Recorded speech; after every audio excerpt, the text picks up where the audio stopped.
Salut tout le monde, j'espère que vous allez bien. Je suis super contente de vous retrouver parce qu'aujourd'hui, je vous le dis tout de suite, je vais faire un sujet que j'ai envie de faire depuis tellement longtemps. Et pour ceux qui me connaissent sur Twitter et qui me suivent, donc, si c'est pas le cas, mon pseudo s'affiche en bas de l'écran. Vous savez que je suis une dingue de l'Antiquité, ça en est même très inquiétant, c'est une obsession en fait. Donc je vais me faire plaisir, on va retourner quelques millénaires en arrière et on va voir pour chaque pays quel serait leur équivalent à l'époque. Allez, c'est parti, on y va tout de suite.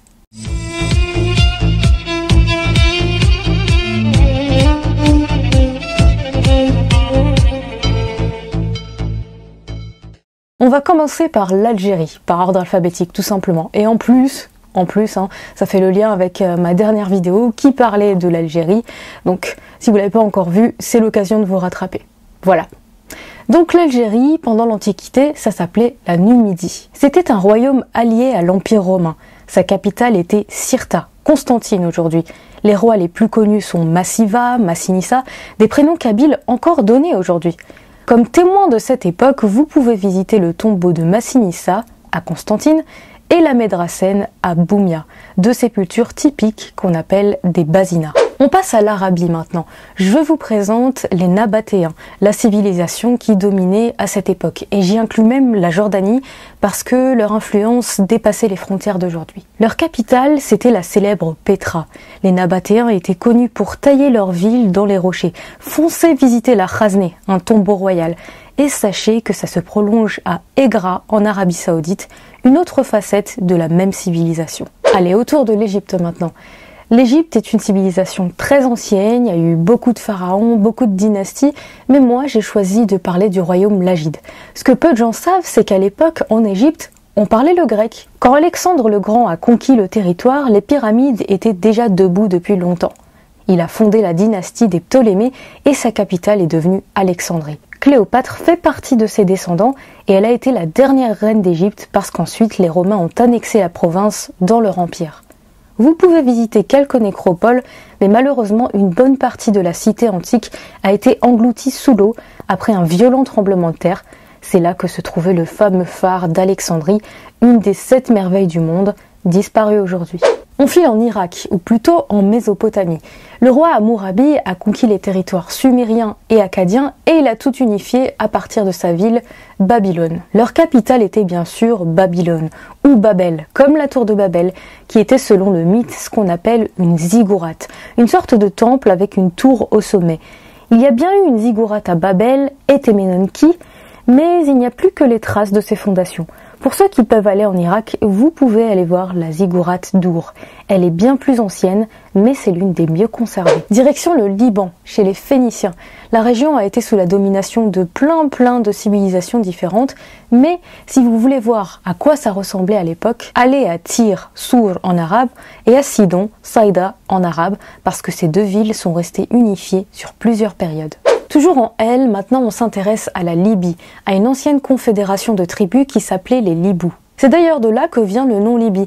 En gros, à l'époque, ce qu'on appelait Libye, c'était tout le territoire d'Afrique du Nord, autre que l'Égypte. Les Libyens parlaient le libyque, c'est l'ancêtre du berbère.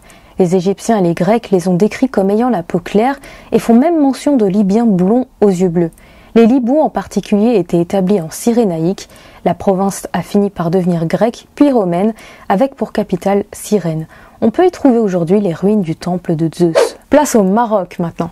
Cette zone à l'époque s'appelait la Mauritanie et non pas la Mauritanie avec un i. Et les habitants s'appelaient les Maures. M-A-U-R-E-S. Le territoire allait de l'océan Atlantique jusqu'à ce fleuve, la Moulouya. Quand les Romains ont dû combattre une révolte en Numidie menée par un chef qui s'appelait Jugurtha, le roi maure, Bocchus, a décidé de le livrer aux autorités. En récompense, il a obtenu une partie du territoire de la Numidie. Le site de la capitale, Volubilis, peut toujours se visiter aujourd'hui. Il dépend de la préfecture de Meknès. La Palestine, c'est un peu compliqué parce que c'est une région qui a été soumise à énormément d'influences et en plus c'est une très petite zone. À l'origine, toute cette région était connue sous le nom de Canaan.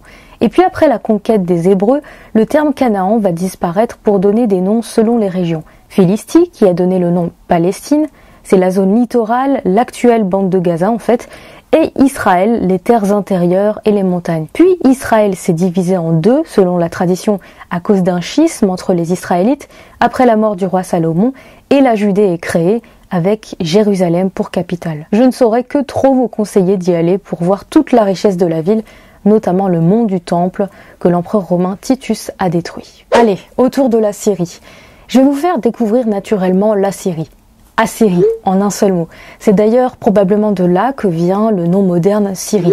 La capitale était Assour dans l'actuel Irak. J'aurais très bien pu classer les deux pays ensemble, mais j'ai fait une séparation parce que les Assyriens ont étendu leur influence jusqu'à l'actuelle Syrie plus tard, après les Babyloniens. Et ce qu'il faut savoir, c'est que les Assyriens aujourd'hui sont une communauté chrétienne et on en trouve le plus en Syrie. Leur langue, c'est le syriaque. Donc vous voyez, tous ces mots viennent de la même racine. Et si vous êtes perdu, c'est pas grave, aucun problème, je vous ferai une vidéo beaucoup plus détaillée, spécialement sur les chrétiens d'Orient. Je vous emmène en Tunisie à présent, chez les Puniques, dans le royaume carthaginois.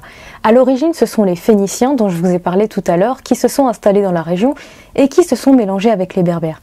Et ils ont pris comme capitale Carthage, qui existe toujours aujourd'hui. Pendant des dizaines d'années, les Carthaginois étaient opposés à Rome. Le grand général Hannibal était leur pire ennemi, mais il a fini par être vaincu et le territoire a été annexé. Ne dites plus yéménite, dites sabéen. Ce mot vient de Séba, ou Saba, comme la reine de Saba en fait, la célèbre reine qui a été une des épouses du roi Salomon. Sa capitale était Marib, une ville qui existe encore aujourd'hui et où on trouve des ruines du Maram Bilkis, un temple dédié à une divinité. Cette découverte a été considérée pour beaucoup comme une preuve de l'existence de cette reine mythique et surtout biblique et coranique. Voilà, j'espère que cette vidéo vous aura plu. Si jamais vous trouvez que j'ai parlé doucement, c'est normal, j'espère que vous l'aurez pas remarqué, mais en tout cas, c'est vrai, j'ai parlé doucement parce que là, au moment où je vous tourne la vidéo, il est pas loin de minuit, donc j'ai pas forcément envie de déranger mes voisins. Avant que j'oublie, on a atteint les 20 000 abonnés sur ma chaîne, on les a même dépassés, alors pour ça je vous en remercie 20 000 fois, franchement c'est un cap qui me fait vraiment plaisir et ça continue d'augmenter, merci d'être toujours plus nombreux. Donc vous avez été quelques-uns à me demander de faire une FAQ, une foire aux questions. Je vous mettrai un lien pour poster toutes les questions que vous avez envie de me poser et je vous tiendrai au courant. N'hésitez pas à poser toutes les questions que vous voulez, ça me fera vraiment plaisir de la faire. Allez, bisous, à bientôt.